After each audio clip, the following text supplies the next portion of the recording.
Assalamualaikum warahmatullahi wabarakatuh. Alhamdulillah wahdah, wassalatu wassalamu ala rasulillah. Allahumma salli ala nabil hashimiyyi Muhammadin wa ala alihi wa sallim tasliman. Khususan wa'alatul mu'azzam wal mukarram uragung para sahabanam Sidi Syamah sahibul wafat taj'arifin radhiyallahu ta'ala anhu. Al-Fatihah.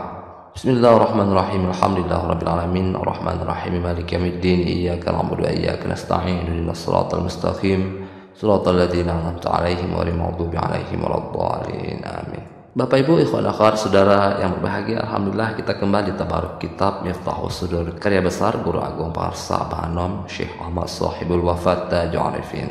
Kemarin kita sudah berbicara tentang syarat-syarat zikir, yaitu ada 3. Ala wudu'in tamim, wudu yang sempurna, wa an yadhkura bi darbin syadid, pukulan yang dahsyat di dalam zikir jahar, wasautin qawi, yaitu suara yang kuat di dalam zikir jahar. Jadi kemarin kita sudah bicara berkah yang pertama, berkah dari mendawamkan zikir, hatta tahsula anwarul dzikri fi bawatinidz dzakirin, sehingga diperoleh cahaya-cahaya zikir di dalam batin orang-orang yang berzikir, di mana dengan berzikir itu kita sebetulnya sedang mengentry, memasukkan cahaya ke dalam batin kita, cahaya spiritual, sehingga batin itu tercahayakan, tercerahkan, terterangkan, dan ini diindikasikan dengan batin kita yang sangat tenang sekali ya Bapak Ibu, dengan ketenangan yang bersifat spiritual, batin yang tumakninah, batin yang khusyuk. Nah, kemudian setelah itu akan muncul juga berkah lain, yaitu watasiru qulubuhum, hati mereka menjadi ahyaan, hidup bihadil anwar, dengan cahaya-cahaya zikir itu, dengan cahaya-cahaya spiritual itu, dengan kehidupan apa? Yaitu hayatan abadiyatan ukhrawiyatan, yaitu dengan kehidupan hati yang abadiyah ukhrawiyah, yaitu kehidupan hati yang tetap dan selesai. Nah, jadi di sini istilahnya itu abadiyatan ukhrawiyatan. Nah, abadiyah itu kan dari kata abad. Apa arti al-abad? Ad-daim, ad-dawam, al-qadim, al-azali. Di dalam kamus bahasa Arab itu ya, ad-daim, ad-dawam artinya berterusan, continuous. Apa maksudnya? Ya al-qadim, al-azal. Artinya ya dari dulu ya begitu-begitu aja, nggak pernah berubah. Azal, azali, azaliyun lam tazal, kata para ulama ya. Maksudnya ya begitu-begitu aja, sampai kapanpun ya nggak pernah berubah, ya begitu-begitu aja terus di dalam dawamnya itu. Jadi tidak ada perubahan. Seperti ada styrofoam itu ya, styrofoam itu kita hanyutkan di sungai. Nah, styrofoam itu dalam keadaan tetap tidak berubah-berubah mengikuti alur kehidupan sungai. Ya, kira-kira begitu ya Bapak Ibu sekalian. Jadi kondisi styrofoam yang kita alirkan di atas sungai itu bersifat abad, bersifat tetap. Sekelilingnya mungkin berubah, airnya mungkin mengalir dengan tenang atau mungkin semakin deras. Kondisi sekeliling styrofoam itu mungkin berubah-ubah, tapi kondisi styrofoam itu sendiri tetap al-abad. Nah ini ya Bapak Ibu sekalian, ad-daim, ad-dawam, al-qadim, al-azal. Jadi al-abad itu ya artinya tetap, ya begitu-begitu saja dari dulu sampai sekarang, sampai kapanpun. Makanya al-abadiyah kalau diartikan abadi, kekal, itu repot loh memahaminya Bapak Ibu sekalian. Tetapi ketika kita artikan sebagai tetap, dan memang secara kebahasaan artinya tetap ya Bapak Ibu sekalian, maka kita akan mudah memahami ketika pengertian ini dihubungkan dengan kehidupan hati kita. Jadi hati yang tetap, hati yang dawamu huduril qalbi ma'allah, di sana nanti ya Bapak Ibu sekalian. Nah, tetapnya itu juga bisa kita analogikan seperti tempat tinggal kita. Karena abad itu juga dihubungkan dengan tempat tinggal. Nah, sebagian kita tempat tinggalnya itu kadang-kadang tidak tetap ya, berubah-ubah, pindah-pindah, ngontrak sih ya namanya juga. Jadi kehidupannya bersifat nomaden. Ini kan kalau dahulu namanya bangsa pengembara ya, kaum Badawi atau kaum Baduy ya. Nah, jadi kaum Badawi itu kaum pengembara. Ini artinya tidak tetap. Tapi di sana ada juga orang yang tinggalnya itu tidak berubah lagi, tetap mereka bukan kaum pengembara, bukan kaum Baduy, mereka tidak pindah-pindah lagi. Nah ini kan mukim istilah lainnya ya. Jadi dalam istilah Arab itu ada hubungannya dengan abad, seperti di dalam istilah abada bil makan. Nah itu artinya aqama atau mukim tadi. Jadi sudah menetap, sudah tidak pindah-pindah lagi.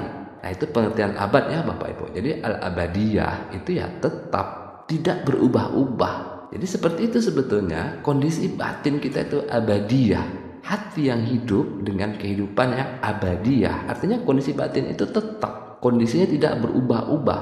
Dawamu huduril qalbi ma'allah, menetap di kekiniannya selalu bersama Allah. Nah inilah indikasi daripada hidupnya hati itu. Nah kemudian ada kalimat ukhrawiyah. Nah Bapak Ibu, terjemahan ukhrawiyah ini jangan kita menggunakan makna istilah wah ukhrawi itu akhirat. Ya betul, tidak salah juga. Tapi kadang-kadang sulit kita memahami kalimat beliau ini. Kita kembalikan kepada makna originalnya, makna kebahasaannya. Apa ukhrawiyah? Ini kan isim nisbat dari ukhra. Ukhra itu merupakan ismut tafdil. Artinya apa? Ya terakhir, benar-benar terakhir. Jadi terakhir dan tidak ada lagi akhiran lain setelahnya. Jadi ukhra atau ukhrawi atau ukhrawiyah artinya ya benar-benar terakhir dari yang terakhir. Jadi bila Anda sedang cari jodoh, kan banyak pilihannya, ada ribuan. Aduh, aku mau nikah sama siapa ya? Banyak sekali pilihannya. Iya, ribuan. Tetapi kemudian Anda akan memilih, menseleksi yang tadinya 1000 jadi 900, jadi 800, berkurang 500, 100, 90, berkurang lagi jadi 30, jadi 10, jadi 9, jadi 5, 4, 3, 2, sehingga tersisa satu pilihan saja. Nah kan ini pilihan terakhir. Ketika kita sudah mentok, tidak ada lagi pilihan, pilihan kita sudah final, pilihan kita itu benar-benar pilihan yang terakhir. Nah ini ukhrawi. Jadi ukhrawi itu final, finish, terakhir, selesai. Ya namanya kita hidup banyak pilihannya. Tetapi kan akan ada pilihan terakhir. Lalu kita memutuskan dengan pilihan terakhir itu. Mau dagang misalnya, kan banyak pilihan. Tetapi pilihan terakhirnya apa? Wah saya milih restoran. Nah restoran sebagai pilihan terakhir, nah itu ukhrawi. Jadi sampai di sini bisa dipahami ya Bapak Ibu. Abadiyah, ukhrawiyah. Artinya ya tetap, ya terakhir, selesai, final, finish, titik, tidak ada lagi kelanjutannya setelah itu. Nah ini kondisi batin yang abadiyah, ukhrawiyah, batin yang hidup tadi.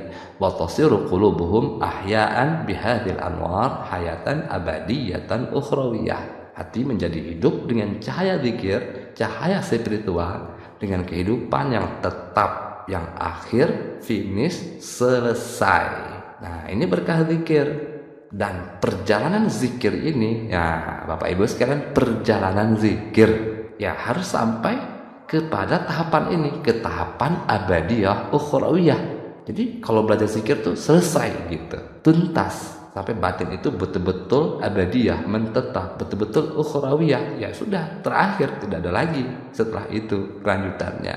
Nah ini kan batin ma'rifat ya Bapak Ibu, batin yang arif billah. Kenapa? Karena dengan arif billah itu batin itu ukhrawiyah, selesai. Yang menyebabkan batin itu tidak ukhrawiyah, tidak selesai, itu karena aktifnya batin intelek kita. Kita selalu berpikir, menilai, menganalisis. Sementara batin arif, batin yang hanya mengetahui, hanya menyadari, itu selesai.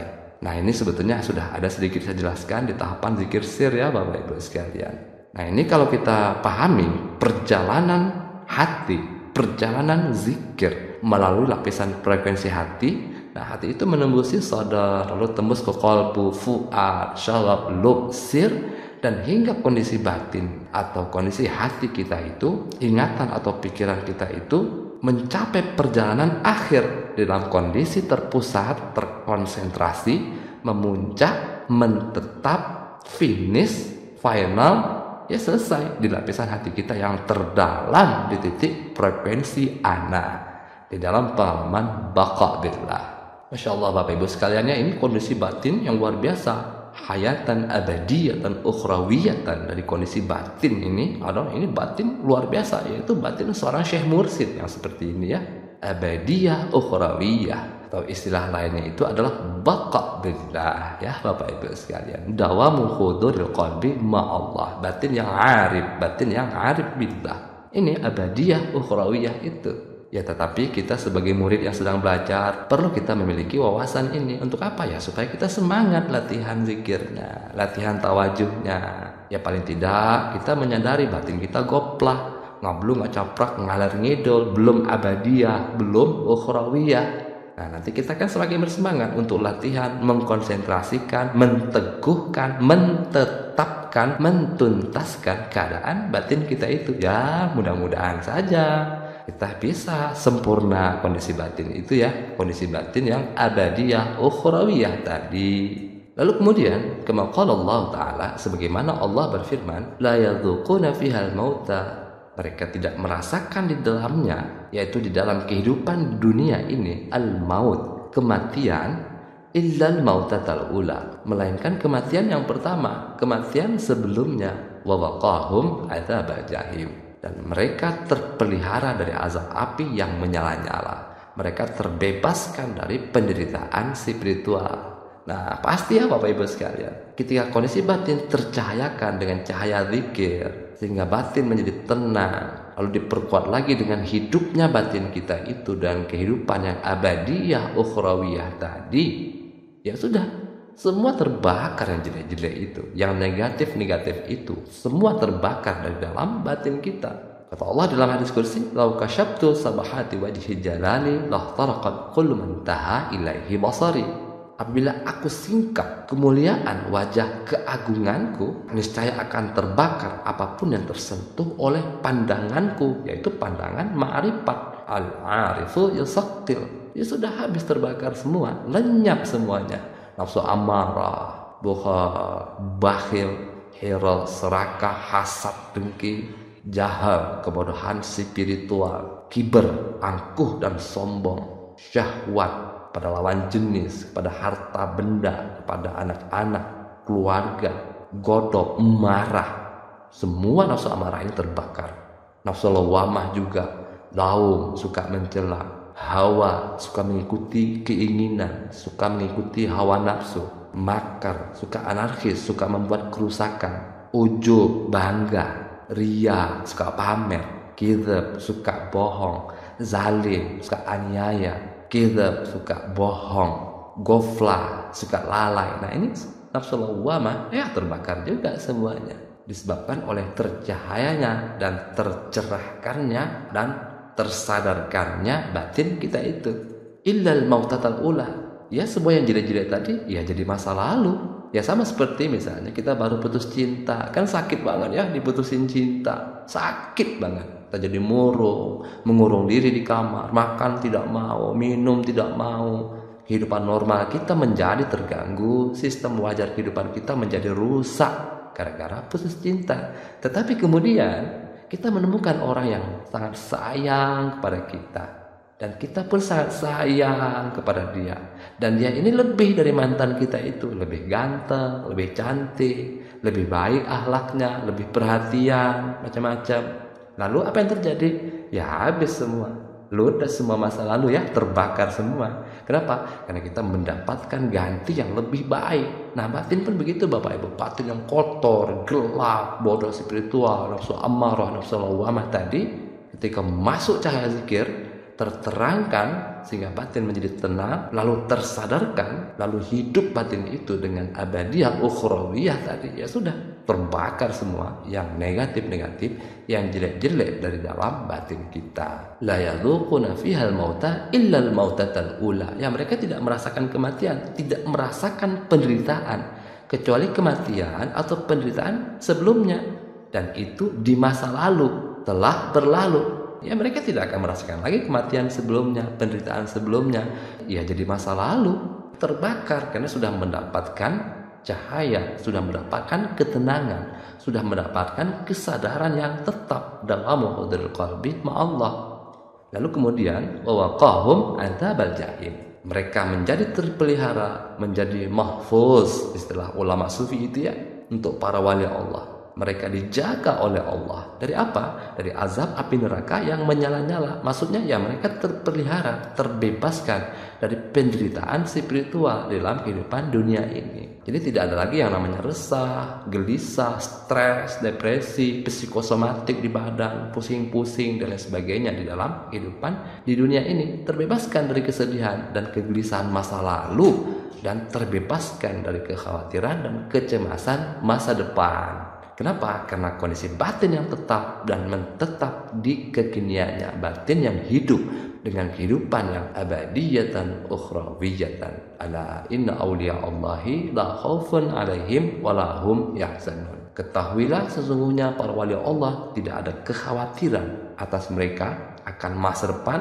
dan tidak juga mereka bersedih akan masa lalu. Baik, itu saja yang dapat kita pelajari pada kesempatan kali ini. Semoga ada hikmahnya untuk batin spiritual kita. Khususan lahadatul mu'azzam wal mukarram guru agung para sahabat Nabi Sayyidi Syamah sahibul wafat Arifin radhiyallahu ta'ala anhu. Al-Fatihah. Bismillahirrahmanirrahim. Alhamdulillahirabbil alamin. Arrahmanirrahim. Maliki yaumiddin. Iyyaka na'budu wa iyyaka nasta'in. Ihdinas siratal mustaqim. Siratal ladzina an'amta 'alaihim ghairil maghdubi 'alaihim waladdallin. Amin. Allahumma shalli ala nabil hashimi Muhammadin wa ala alihi wa sallim tasliman. Allahumma shalli wa sallim wa barik alaihi. Wassalamualaikum warahmatullahi wabarakatuh.